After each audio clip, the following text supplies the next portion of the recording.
Morning.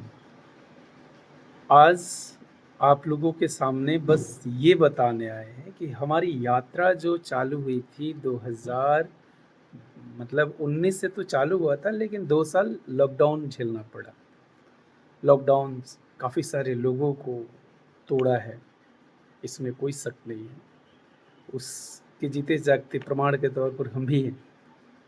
लेकिन फिर भी कठिन संघर्ष और मेहनत और ईमानदारी के बदौलत आज हम पूरे भारत में लगभग 125 सेटअप लगाए, जिसमें कंप्लीट सेटअप्स जैसे व्हील अलाइनमेंट और वॉशिंग सेंटर्स जो होता है, और इधर अलाइनमेंट सेंटर्स होता है, इधर वॉशिंग सेंटर्स प्रॉपर होता है।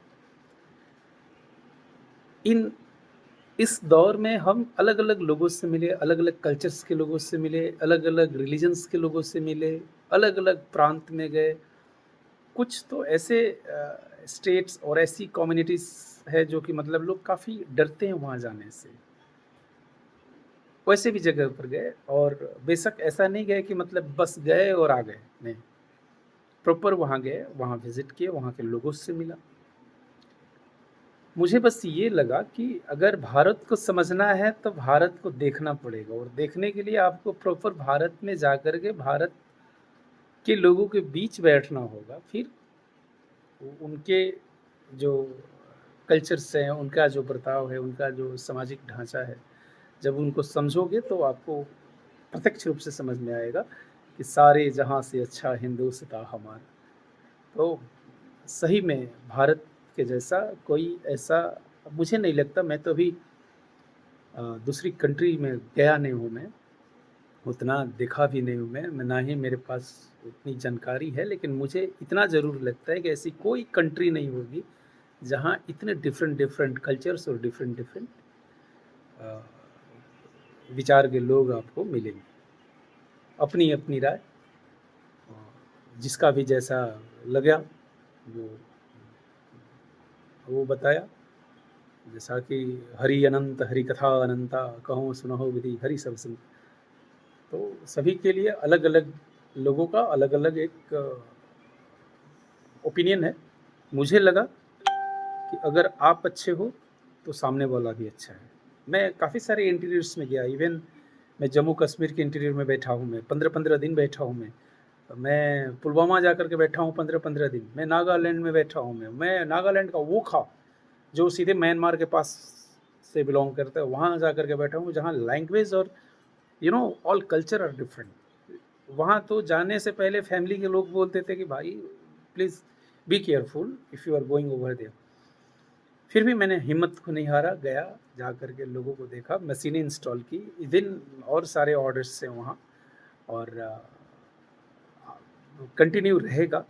मेरा ये मानना है कि गलत सुझाव ना दो, गलत काम ना करो, गलत कमिटमेंट ना करो, जो बोलो वो करो। जॉस जेडी सर्विसेज का एक पहला प्राथमिकता होता है कि सेल्स हमारा चैप्टर नहीं, बेचना हमारा सब्जेक्ट नहीं। बेचने के लिए तो हम हैं ही, सामान तो बिकेगा, ऑटोमेटिक बिकेगा, बशर्ते अगर आप सही जानकारी दें उसको, तो सामने वाले को बोलने की ज़रूरत नहीं पड़ेगा कि आप लेंगे क्या वो सामने से बोलेगा कि आप देंगे क्या, ठीक ना। बशर्ते उसको सही जानकारी दीजिए। हमने काफ़ी सारे ऑर्डर्स को कैंसिल किया है ये समझ करके कि जहाँ ये इंसान जो गैरेज इंस्टॉल कर रहे हैं उसके हिसाब से एकोमोडेशंस नहीं है। If you will be install then definitely he will be fill out. तो ये सब चीज़ें जो है कहीं ना कहीं हमें मजबूत किया। हाँ, संघर्ष थोड़ा लंबा रहा, लेकिन एक ये भी उपलब्धि है कि संघर्ष जितना लंबा होगा उपलब्धि उतनी ही बड़ी होगी। तो संघर्ष से हम डरने वाले नहीं हैं। कल भी करते थे, आज भी करते हैं, और कल भी करेंगे, और सदैव करते रहेंगे। संघर्ष ही जीवन है। बस आप लोगों के बीच ये बताना था कि हमने अपनी 125 सेटअप्स को जॉस के ब्रांड से पूरा किया है, जिसमें 125 लोग अपनी बड़ी अच्छी खासी कैपिटल दे करके हमें भरोसा किया कि नहीं, ये एक कंपनी है जहाँ हम इन्वेस्टमेंट कर सकते हैं। और सभी का रिमार्क संतोषप्रद है कि नहीं, मैं संतुष्ट हूँ मैं। तो पहले तो हम लोग ये वीडियो वगैरह में इतना बिलीव नहीं करते थे, हमें लगता था कि जो दिखेगा वो बिकेगा, ठीक ना? आप अच्छे काम करो।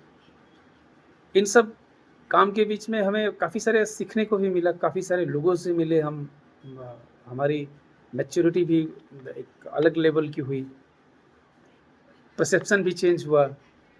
कुछ कुछ बोलते थे कि यार वहाँ ऐसे लोग होते हैं, वहाँ वैसे लोग होते हैं, नहीं ऐसा कुछ नहीं होता है।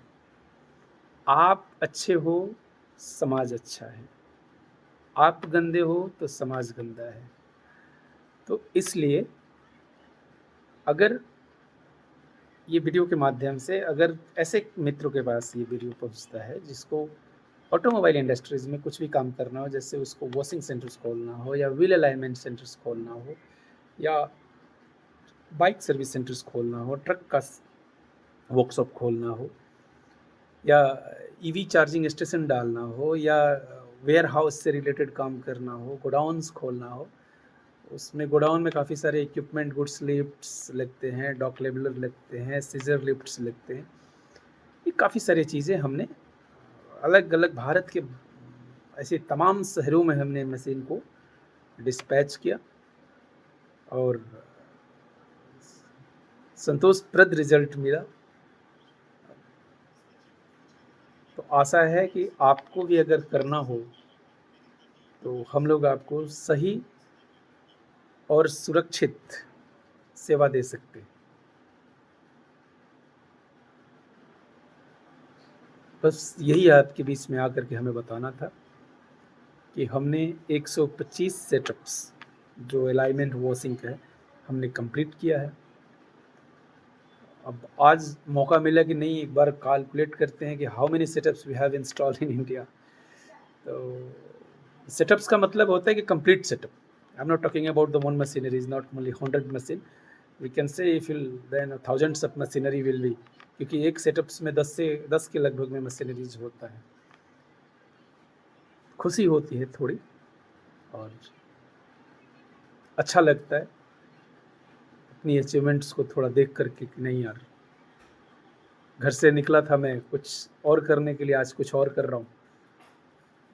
हाँ, इतना ज़रूर है कि अच्छा कर रहा हूँ, जिससे इंटरनल सेटिस्फेक्शन मिले, वो काम हमेशा अच्छा होता है। धन्यवाद।